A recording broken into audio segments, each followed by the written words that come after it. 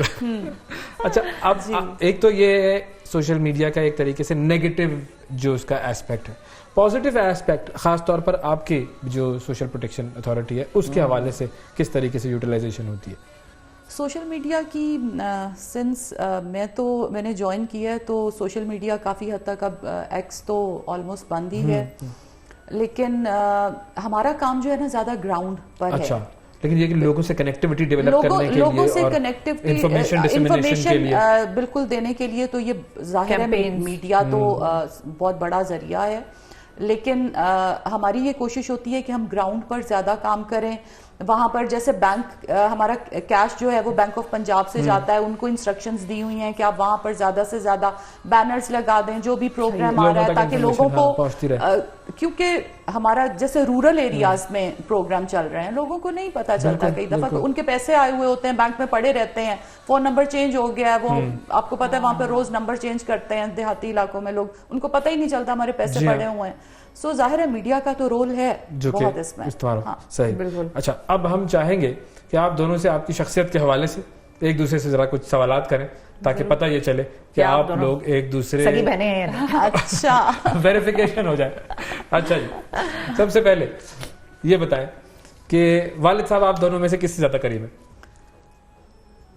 آپ میرے سے پوچھ رہے ہیں؟ آپ دونوں بتا سکتے ہیں. آپ دونوں اس سے, ان سے, اس کی کیا وجہ ہے؟ Because she is been very close to him. ابھی آج کل بھی ان کا بہت خیال کر رہی ہیں, وہ بیمار ہیں تو یہ ان کے ساتھ ہی ہوتی ہیں, اور ان کا بہت زیادہ یہ شی از ٹیکنگ. بچپن سے ہی ایسا تھا؟